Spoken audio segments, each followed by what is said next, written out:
కూడి వచ్చిన ప్రియ సహోదరి సహోదరులందరికీ ప్రభువైన యేసుక్రీస్తు వారి నామములో వందనాలు తెలియజేస్తా ఉన్నాను.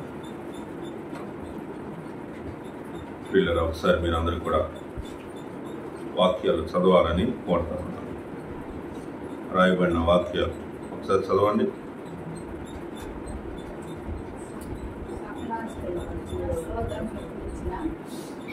చదవండమ్మా. సకల ఆశీర్వచన స్తోత్రమునకు మించిన నీ ఘనమైన నామము స్తుతింపబడును గాక. తర్వాత ఆదియందు వాక్యముండెను, వాక్యము దేవుని యొద్ద ఉండెను, వాక్యము దేవుడై ఉండెను. ఆ వాక్యము శరీరధారి అయి కృపా సత్య సంపూర్ణుడిగా మన మధ్య నివసించాడు. కాబట్టి దేవుడు మన యొక్క వాక్యాన్ని క్రీస్తు ప్రభు ద్వారా మనకు వినిపించాడు కనుక తెలియజేస్తా ఉన్నాను. చిన్న ప్రార్థన చేసుకుందాం. ప్రార్థన చేసుకుని మనము దేవుని యొక్క వాక్యాన్ని ధ్యానం చేసుకుందాం. ప్రేమ కలిగిన తండ్రి, కృప కలిగిన దేవ, నమ్మకమైన ప్రభు యేసయ్య పాదాలకు వందనాలు, స్తుతులు, స్తోత్రాలు చెల్లిస్తా ఉన్నాము. ప్రభా నాయనా, నీ యొక్క నామ ఘనతకై వందనాలు నాయనా. లెక్కింపశక్యము కానటువంటి వేలాది కోట్లాది దూతల మధ్య నిత్యము స్తుతింపబడుతున్నటువంటి నీ యొక్క నామం మహిమపరచబడగాక.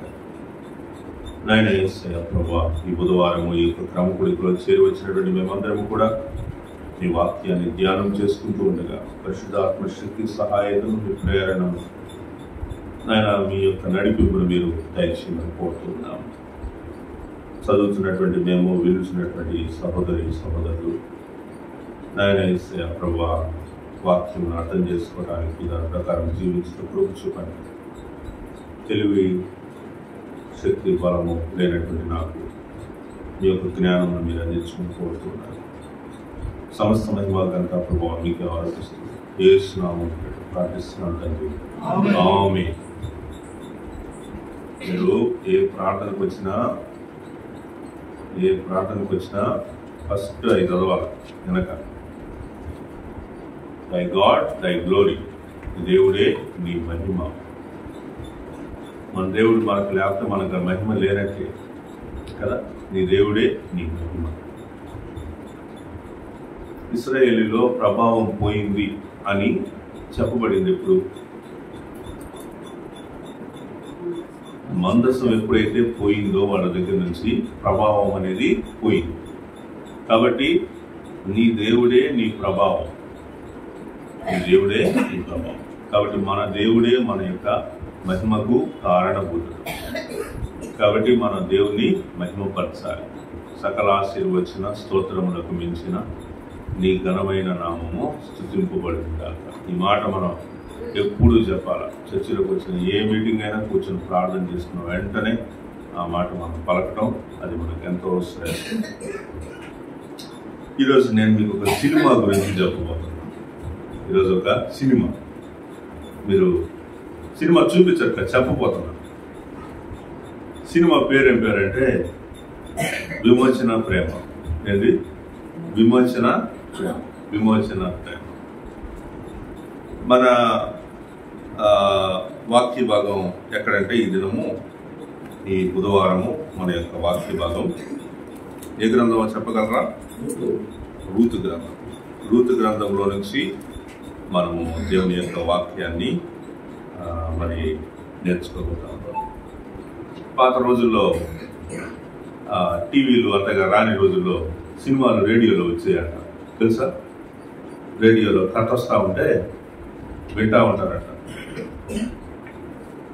రేడియో వినేవాళ్ళని ఏమంటారో తెలుసా మీకు? శ్రోతలు అంటారట. ఏమంటారు? శ్రోతలు. కాబట్టి నేనేం చెప్తున్నానంటే, ఆ రోజుల్లో స్టోరీలు చెప్తే వినేవాడు. ఆ రేడియోలు కూడా రాని ముందు రోజుల్లో నాటకాలు జరిగాయట. నాటకాలు వేసేవాడు. నాటకాలు వేసి ఒక విషయాన్ని వివరించి చెప్పేవాడు. అదే రోజుల్లో ఇంకా కొన్ని ఉండేవి. వాటిని బుర్ర కథలు అనేది అనేవాడు. ఏంటంటే బుర్ర కథలు. మా చిన్నతనంలో కూడా మా నాన్నగారు ఒక క్యాసెట్, సాంసోన్ డెలీలా అనే ఒక బుర్ర కథ క్యాసెట్ ఒకటి పెట్టేవారు.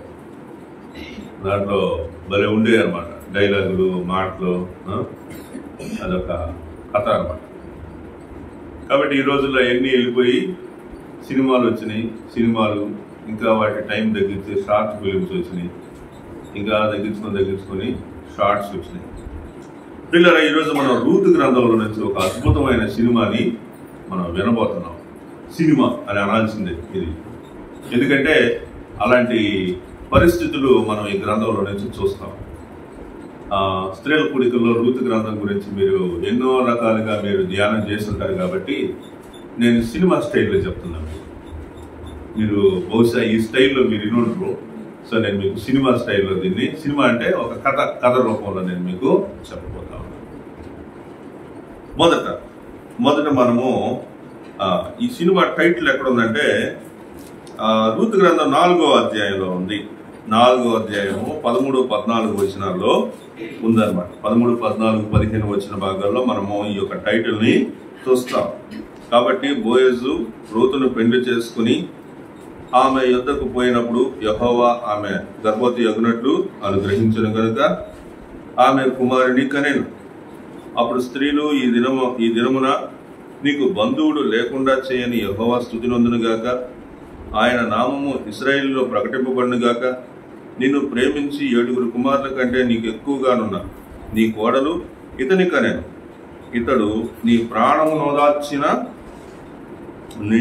నోదార్చి ముసలితనమున నీకు పోషకుడుగునని నయోమితో చెప్పారు. కాబట్టి ప్రాణము నోదార్చిన వాడు లేదా ప్రాణము నోదార్చువాడు అనేటువంటి టైటిల్ తోటి మనం ముందుకు వెళ్ళొచ్చు. ప్రాణం నోదార్చిన వాడు, ఓదార్చువాడు అనేటువంటి మాటలో నిజానికి ఇది నయోమి గురించో లేకపోతే రూతు గురించో బోయజ్ గురించో కాదు. పుట్టినటువంటి బిడ్డ అనమాట. పుట్టినటువంటి బిడ్డ పెద్దవాడైనప్పుడు ముసలితనంలో ఉన్నటువంటి నయోమిని, మరి ఆ నయోమికి ఆశీర్వాదకరంగా ఉంటాడు అనేటువంటి మాటను బట్టి ఆ మాట చెప్పడం జరిగింది. ఇప్పుడు మనం కథ మొదటికి వెళ్దాం. రూతు గ్రంథం 1వ అధ్యాయం 1వ వచనం నుంచి 5వ వచనం వరకు. న్యాయాధిపతులు ఏలిన దినముల యందు దేశంలో కరువు కలుగగా యూదా బెత్లెహేము నుండి ఒక మనుషుడు తన భార్యను తన 2 కుమారులను వెంటబెట్టుకుని మోయాబు దేశమున కాపురముండుటకు వెళ్ళాను. ఆ మనుషుని పేరు ఎలిమెలెకు, అతని భార్య పేరు నయోమి, అతని 2 కుమారుల పేర్లు మహలోను, కిలియోను. వారు యూదా దేశము వారైన ఎఫ్రాతీయులు.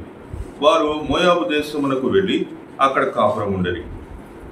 నయోమి పెనిమిటి అయిన ఎలిమెలెకు చనిపోయిన తర్వాత ఆమె 2 కుమారులను నిలిచి ఉండేది. వారు మోయాబు స్త్రీలను పెళ్లి చేసుకున్నారు. వారిలో ఒకదాని పేరు వార్ప, రెండవ దాని పేరు రూతు. వారు ఇంచుమించు 10 సంవత్సరాలు అక్కడ నివసించిన తర్వాత మహలోను, కిలియోను ఇద్దరును చనిపోయారు. కాగా ఆ స్త్రీ తాను కనిన 2 కుమారులను తన పెనిమిటియు లేనిదాయను. కాబట్టి ఇది అక్కడికి వెళ్ళగానే షార్ట్ గా ఒక 10 సంవత్సరాల్లో జరిగినటువంటి విషయం. కాబట్టి ఈ షార్ట్ స్టోరీలో మనకు ఎవరు కనిపిస్తున్నారంటే భార్య, భర్త, 2 కుమారులు అక్కడికి పోయి, భర్త కుమారులు చనిపోయి భార్య, 2 కోడలు, పురుషులు చనిపోయి స్త్రీలు మాత్రం మిగిలినటువంటి వారిగా కనిపిస్తున్నారు. పురుషులు లేరు, పురుషులు చనిపోయారు, కానీ స్త్రీలు మాత్రమే ఉన్నారు. ఈ పరిస్థితి నుంచి మనం ఈ యొక్క మరి చరిత్రను మనము చూస్తాము. చరిత్ర, నేను సినిమా అని స్టోరీ అని అన్నాను, కానీ సినిమా స్టోరీ అనేది ఒక కథ. అంటే కొన్నిసార్లు నిజమైన ఉద్దేశాలను బట్టి చేస్తారు, కొన్నిసార్లు కల్పించుకొని చేస్తారు, కానీ ఇది చరిత్ర. ఇదేం చెప్పండి? చరిత్ర. రూతు గ్రంథం గురించి మనం ఎందుకు ప్రత్యేకంగా చదవాలి, తెలుసుకోవాలి అంటే, రూతు యేసు ప్రభు వారి యొక్క జననానికి సంబంధించినటువంటి ఆ వంశవృక్షంలో చేరినటువంటి పాత్ర కనుక, యేసుక్రీస్తు వారు జననము అయ్యేటువంటి ఆ విధానంలోనికి వచ్చినటువంటి అంటే ఆ జీనియాలజీలో నుంచి వచ్చినటువంటి ఈ రూతు గ్రంథాన్ని మన యొక్క అవగాహనలోనికి, మన యొక్క ఆలోచనలోనికి అర్థం చేసుకుంటా వస్తే చాలా విషయాలు మనకి అర్థమవుతాయి. కరువు వలన మోయాబుకు వెళ్ళారు, కానీ అక్కడ నష్టాన్ని చవి చూశారు. నయోమికి మోయాబులో చేదు అనుభవం ఏర్పడింది. ఎందుకని వెళ్ళారు? ఇక్కడ నుంచి కరువు వచ్చింది కాబట్టి వెళ్ళారు. కరువు అనేటువంటిది ఏంటిది? కరువు అనేటువంటిది ఏంటిది? ఒక చేదు అనుభవం, అంతే కదా. కరువు అనేటువంటిది, ఫ్యామిన్ అనేటువంటిది మరి నష్టాన్ని, ప్రాణభీతిని, దీనత్వాన్ని తెలియజేసేటువంటి పరిస్థితి. కాబట్టి అక్కడ నుంచి తన కుటుంబాన్ని రక్షించుకోవటం కోసం, కాపాడుకోవటం కోసం అక్కడ నుంచి వాళ్ళు మోయాబుకు వెళ్ళారు. మోయాబులో వాళ్ళు స్థిరపడి ఉంటారు బహుశా. కానీ 10 ఏళ్ల కాలంలో తన భర్తని, తన 2 కుమారులను మరి పోగొట్టుకున్నటువంటిది అయినటువంటి పరిస్థితి మనం చూస్తా ఉన్నాం. నన్ను ఏమని పిలవమంది? నన్ను మారా అని పిలవండి అంది. మారా అంటే చేదు అనుభవం, చేదు.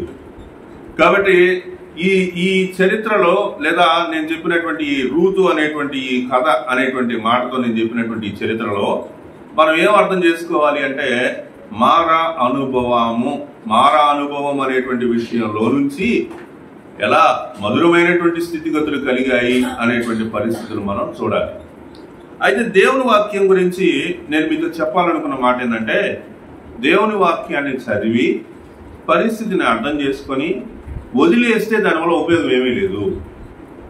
వాక్యం చదివి పరిస్థితిని అర్థం చేసుకొని దాన్ని నా జీవితంలోనికి ఎట్లా అప్లై చేసుకోవాలి, అన్వయించుకోవాలి అనే విషయం మనం నేర్చుకోకపోతే దానివల్ల ఏ మార్పు రాదనమాట.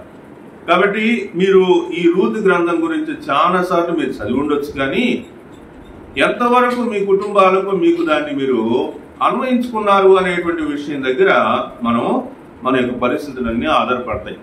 దేవుని వాక్యం అంతా కూడా ఎలా ఉంటుందంటే, దేవుని వాక్యం విన్న తర్వాత ఏమి చేంజ్ జరిగింది, ఏ మార్పు వచ్చింది, ఏమి నువ్వు మార్చుకున్నావు అనే విషయం అనేటువంటిది ప్రాముఖ్యమైనటువంటిది అన్నమాట. నేనేం మార్చుకున్నాను అనేటువంటిది ఏం తెలియకుండా వాక్యం చదువుకున్నాను బాగుందని వెళ్ళిపోవడం వల్ల ఉపయోగం ఏమీ లేదు. కాబట్టి ఈ రూతు గ్రంథంలో నుంచి మరి రూతుకు జరిగినటువంటి పరిస్థితుల గురించి మనం ఆలోచించినప్పుడు అనేకమైనటువంటి విషయాలు మనకు తెలుస్తాయి. తర్వాత కరువు కాటకాలు మనల్ని దిక్కులేని వారిగా చేయొచ్చు, కానీ దేవుడు అదే సమయంలో తన యొక్క ప్రణాళిక మనపై కలిగి ఉంటాడని మనం గుర్తుపెట్టుకోవాలి. ఎప్పుడైతే కరువు, కష్టము అనేటువంటిది మనకి వచ్చింది అని మనకు అనిపించిందో అప్పుడు మనం ఏమర్థం చేసుకోవాలా? దేవుడు మన మీద ఒక ప్రత్యేకమైన ప్రణాళిక ఏదో సిద్ధపరుస్తున్నాడు అనేది మనం గుర్తుపెట్టుకోవాలి. అరే, నేను విశ్వాసిగా జీవిస్తున్నాను కదా, నాకెందుకు ఈ కష్టం వచ్చింది అని భయపడకూడదు. ఇక్కడ మొదటి విషయంలో నయోమి ఏం చేసిందంటే, తన కుటుంబాన్ని కాపాడుకోవడం కోసం ఆ దేశం వెళ్ళినటువంటి వానిగా మనం చూస్తా ఉన్నాం. కథ లేకపోతే ఈ వాక్య భాగం ఎవరి కోణంలో నుంచి ప్రారంభమైందంటే నయోమి కోణంలో నుంచి ప్రారంభమైంది. ఎవరి కోణం? నయోమి కోణంలో నుంచి ప్రారంభమైంది, కానీ ఎలిమెలకు కోణంలో నుంచి ప్రారంభం అవ్వాల. అర్థమైందా? మీరు అది గుర్తుపెట్టుకోవాలి. అంటే మోయాబు వెళ్ళాలి అనేటువంటి ఆలోచన ఎలిమెలకుదా, నయోమిదా? నయోమిది. అది గుర్తుపెట్టుకోవాలి మొదట. కాబట్టి నయోమి మాట ఎలిమెలకు వినుంటాడు. దాన్ని బట్టే నయోమి చెప్పినట్టుగా ఎలిమెలకు చేసి తన కుటుంబంతో మోయాబు దేశం వెళ్ళాడు. కాబట్టి అక్కడ జరిగినటువంటి పద్ధతిని మనం గమనించినప్పుడు కుటుంబ నిర్ణయాలు ఎవరు తీసుకున్నారు అనేటువంటి విషయాన్ని మనం ఇక్కడ అర్థం చేసుకోవచ్చు. అంటే స్త్రీ నిర్ణయం తీసుకుంటే దానివల్ల ఇంత ప్రాబ్లం అయి ఉంటుందా? ఒక్క నిర్ణయం వల్ల అంటే కాదు. దేవుడికి ఒక ప్రణాళిక ఉంది, ముందు అది గుర్తుపెట్టుకోవాలి. నయోమి ఆ దేశం వెళ్ళటం దేవుని యొక్క నిర్ణయమే. నయోమి అక్కడికి వెళ్ళకపోతే రూతు వచ్చేదా? కాదు కదా. కాబట్టి రూతు అనేటువంటి స్త్రీ దేవుని యొక్క జనన విధానంలో ఉంచబడింది అంటే అది దేవుని యొక్క ప్రణాళికే కదా. కాబట్టి దేవుని యొక్క ప్రణాళిక ఆ రోజు అలాగా జరిగింది. దాన్ని బట్టి మనం అర్థం చేసుకోవాలి. చాలా విషయాలు ఉన్నాయి, నేను స్టడీ చేస్తూ ఉంటే చాలా విషయాలు నాకు అర్థమవుతూ వచ్చినాయి అన్నమాట.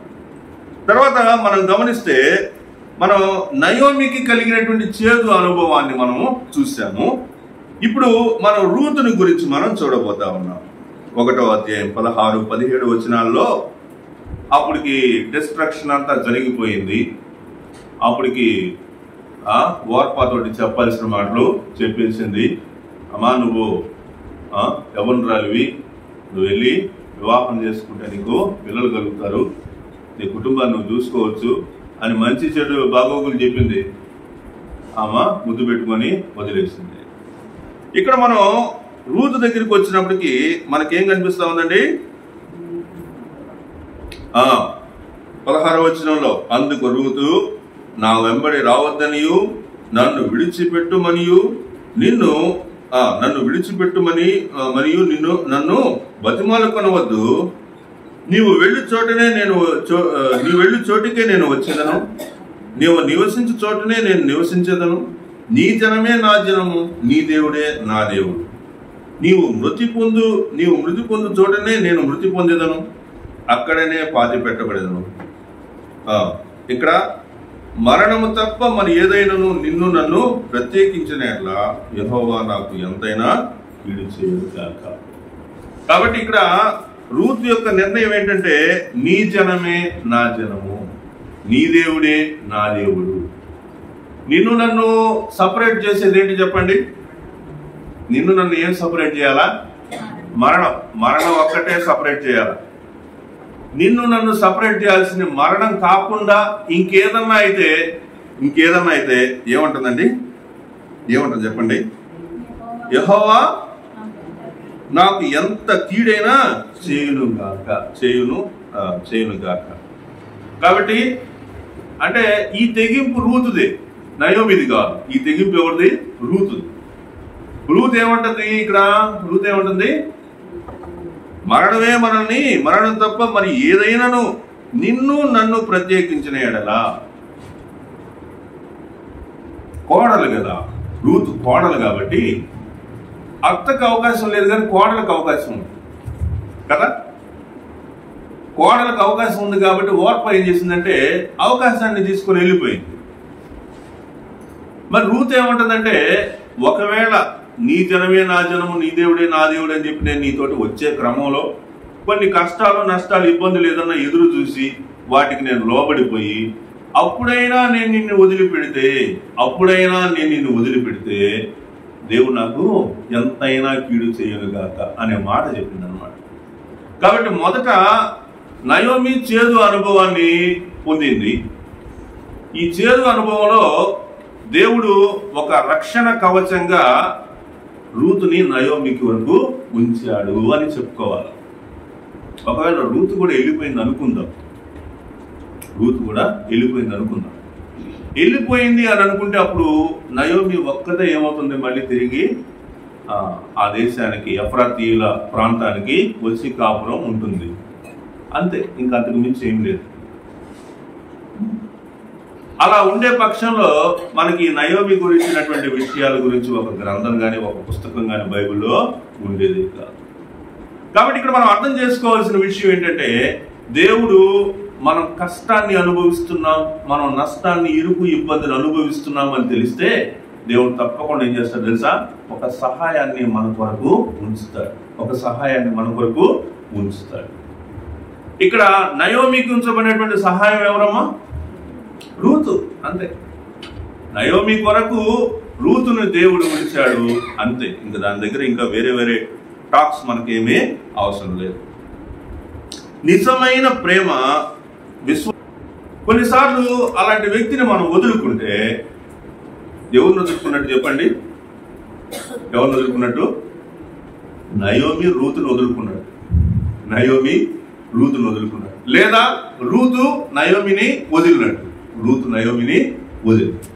కాబట్టి నిజమైనటువంటి ప్రేమ, విశ్వాసం కలిగినటువంటి వారిని మనం విడిచిపెట్టకూడదు. ఇప్పుడు ఈ మాటని వాక్యంలో నుంచి చూస్తే, నిజమైన ప్రేమ, విశ్వాసం ఎవరికి ఉన్నాయి?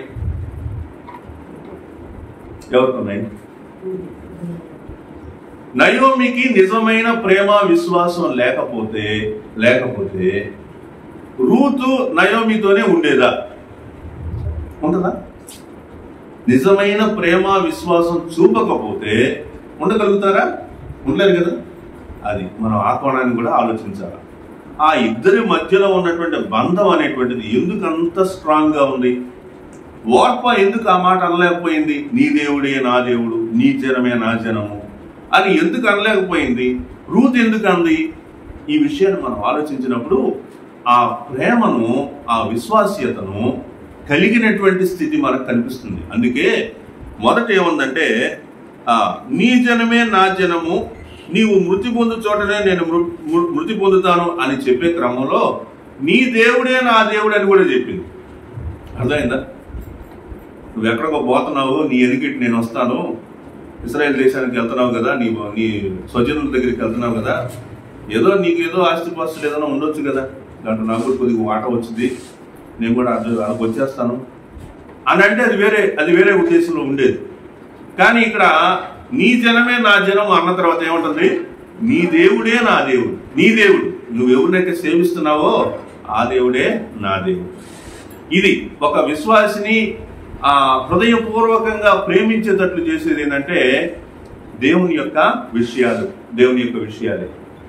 కుటుంబ జీవితాల్లో కూడా మరి కుటుంబాలను కలిపి ఉంచేటువంటిది దైవికమైనటువంటి విషయాలే అన్నమాట. తర్వాత మనము బంధువు దగ్గరికి వద్దాం. ఎవరు? బంధువు 2వ అధ్యాయం 1 నుంచి 12 వచ్చిన భాగాల్లో ఉన్నటువంటి మాటలను మనం పరిశీలించి చూసినప్పుడు ఇక్కడ మనకి ఏం కనిపిస్తున్నాడంటే బోయజు కనిపిస్తున్నాడు. బోయజు ఎవరంటే బంధువు. కానీ ఈ పరిస్థితిలో దేవుని యొక్క సహాయం అనేటువంటిది, దేవుని యొక్క విమోచన అనేటువంటిది నయోమికి, రూతుకి దేవుని యొక్క విమోచన అనేటువంటిది ఎవరి ద్వారా కలిగిందంటే బోయజు రూపంలో కలిగింది. బోయజు దేవుడు వాళ్ళని విమోచించాడు. అంటే ఎలా విమోచించాడు అంటే తన యొక్క ప్రేమ విమోచనను ఎలా చూపాడు అంటే బోయజు ద్వారా చూపాడు. ఇక్కడ మనం చూసినప్పుడు బోయజు అంటా ఉన్నాడు అన్నమాట. ఏమంటా ఉన్నాడు బోయజు? 3వ అధ్యాయంలో నుంచి చూద్దాం. చూడండి, 3వ అధ్యాయము ఈ 2 నుంచి 12 వరకు ఉన్నటువంటి వచనాల యొక్క సారాంశంలో ఏం కనిపిస్తుంది అంటే బోయజు రూతు యొక్క నడవడిక అంతటిని గమనించాడు. అర్థమవుతుందా? బోయజు ఏం చేశాడు? రూతు యొక్క పరిస్థితులు, నడవడిక అంతటిని గమనించి ఆమెకు సహాయపడాలని అనుకుంటా ఉన్నాడు. వాళ్ళకి చెప్తా ఉన్నాడు, ఆ అమ్మాయి జోలికి మీరు వెళ్ళొద్దు, ఆ అమ్మాయి యొక్క ప్రవర్తన చాలా మంచి ప్రవర్తన, మంచి నడవడిక కలిగినటువంటి ప్రవర్తన అని చెప్తా వచ్చాడు. 3వ అధ్యాయము 9, 11 వచనాలు మనం చూస్తే, 9, 10, 11 వచనాలు చూస్తే అక్కడ బోయజు రూతుతోటి మాట్లాడుతూ ఉన్నాడు. ఏమంటున్నాడంటే, నీవెవరవని అడుగగా ఆమె ఏమంటుంది? ఆమె, నేను రూతు అను నీ దాసురాలిని, నేను నీ దాసురాలిని అని చెప్తా ఉంది. తర్వాత ఇంకా ఏమంటున్నాడు? దాసురాలిని, నీవు నాకు సమీప బంధుడు గనక నీ దాసురాలి మీద నీ కొంగు కప్పుమనగా అతడు, నా కుమారి, యెహోవా చేత నీవు దీవెన నొందిన దానవు, కొద్దివారినే గాని గొప్పవారినే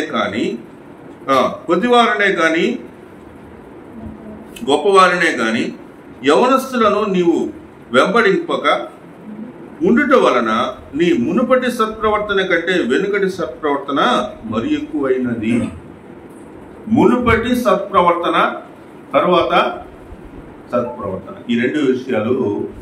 మునుపటి సత్ప్రవర్తన అంటే ఎక్కడంటే మోయాబులో ఉన్నటువంటి సమయంలో కూడా తన భర్త చనిపోయినప్పటికీ కూడా మరి నయోమితోటి కలిసి జీవించేటువంటి పరిస్థితిలో నీ దేవుడే నా దేవుడు, నీ జనమే నా జనము, నువ్వెక్కడుంటే నేను అక్కడే ఉంటాను అని చెప్పింది చూసారా? ఈ విషయాలన్నీ కూడా మునుపటి ప్రవర్తన.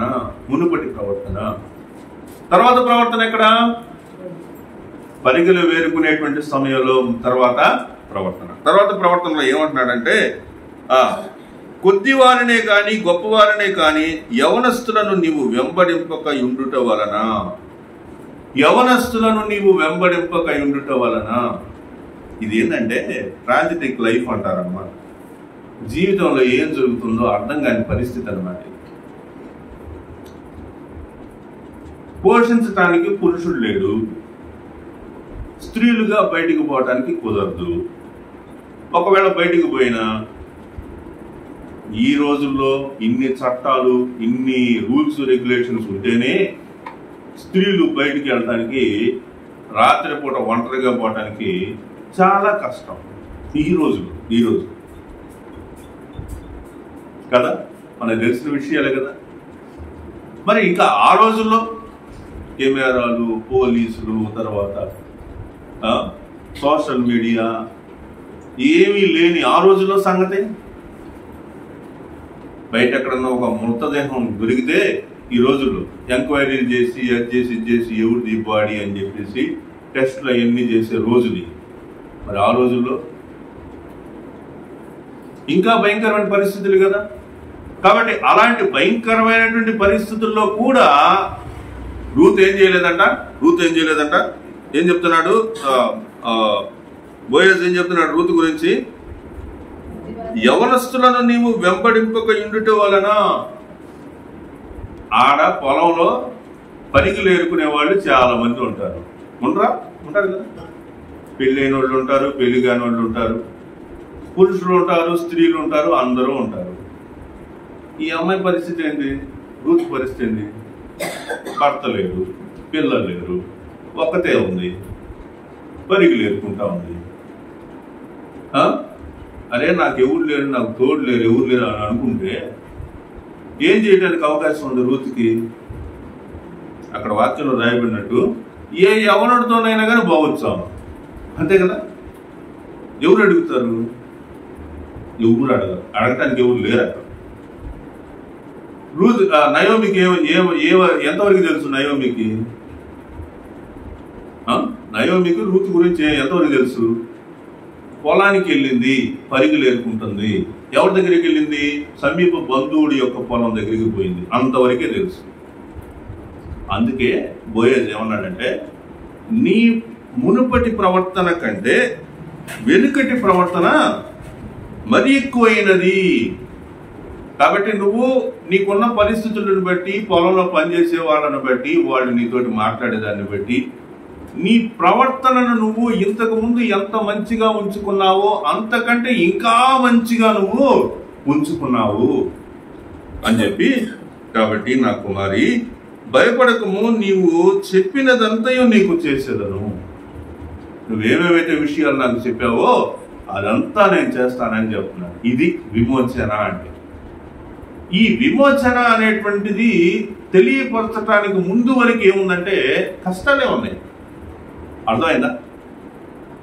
దేవుడు విమోచించేటువంటి ఆ విమోచన అనేటువంటిది తెలియపరచబడటానికి, బోయజు ఆ మాట చెప్పడానికి ముందు వరకు కష్టమే కనిపిస్తుంది. హృదయంలో నెమ్మది లేని స్థితే కనిపిస్తుంది. ఏం జరుగుతుందో అర్థం కాని పరిస్థితి కనిపిస్తుంది.